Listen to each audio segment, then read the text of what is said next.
Alors dans cette vidéo, je vais montrer cette caméra de la marque Anran. Anran, ça doit être la quatrième ou cinquième même caméra que je teste chez eux. Et pour dire à quel point je les apprécie, ces modèles, c'est ce que j'ai installé comme système de sécurité autour de ma maison. Et celle-ci va aller près de la porte d'entrée. Donc elle n'est pas fixée pour le moment. C'est plus simple pour la montrer. Il y a un système de fixation à 3 points, on a tout ce qu'il faut pour faire l'installation. Et après, clac, on vient clipser le truc dessus. Il y a un câble USB-C qui nous a pas servi simplement parce qu'il n'y en a pas besoin. Il suffit de brancher sur n'importe quel câble USB. Au départ, il faut la charger complètement. Et ensuite, c'est le panneau solaire qui prend en charge. La particularité de ce modèle, c'est que le panneau solaire n'est pas distinct. Donc ça fait pas de fil avec un panneau déporté. L'inconvénient, c'est qu'évidemment, il ne faut pas être sous un truc qui est trop à couvert. Mais l'avantage quand même, c'est qu'il y a une petite pente et donc ça vient quand même chercher le soleil un peu idéalement. Ici, donc les trucs de connexion. Première connexion, il faut la faire donc à proximité de sa box. Et ensuite, il y a des petites contraintes. Première chose, ça marche en 2,4 GHz, ça marche pas en 5. Donc tous les gens qui ont un système un petit peu trop moderne, ça va pas passer. Et l'autre contrainte, c'est qu'il faut un signal Wi-Fi quand même relativement fort. Nous, on n'a pas ce souci là, près de la porte d'entrée, on est juste en dessous de la box techniquement, donc il n'y a aucun problème. Et une fois installé, donc les particularités, on a plein de réglages possibles.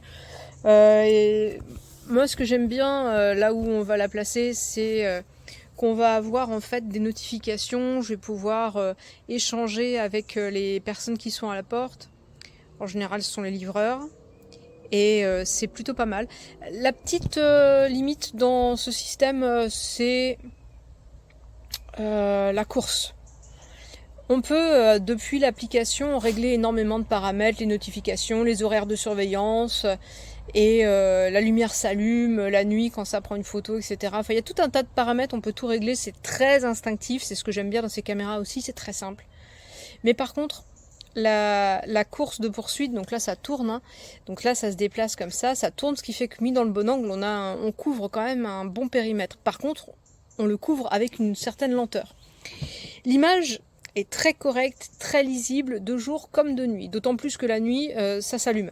Alors comment ça se passe? En fait, ça va filmer quand quelqu'un passe, pas un chien, pas un chat, ça ne se déclenche pas quand les chats passent, par exemple. Mais moi, si je cherche mon chat, par exemple, j'ai une vidéo de moi en train de courir après mon chat. Et donc, au départ, l'image est en noir et blanc et ça filme parfaitement en noir et blanc. Puis tout d'un coup, les lumières s'allument, on a tout en couleur et clac, il y a une photo qui est prise de la personne. Sauf que il y a un petit temps de décalage de, je dirais, 2 secondes. Alors 2 secondes, ça permet de déclencher le truc, mais d'être sorti du champ.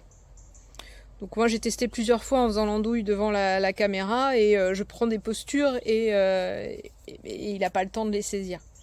Donc il y a quand même des petits couacs en termes de surveillance, mais globalement ça fait quand même bien le boulot.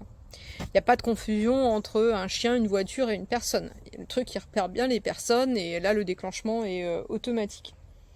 Voilà, nous les chats ils passent sans arrêt devant et il n'y a jamais eu un déclenchement avec les matous. Que dire d'autre? Donc la course est un peu lente, quand on veut suivre quelqu'un c'est un petit peu lent.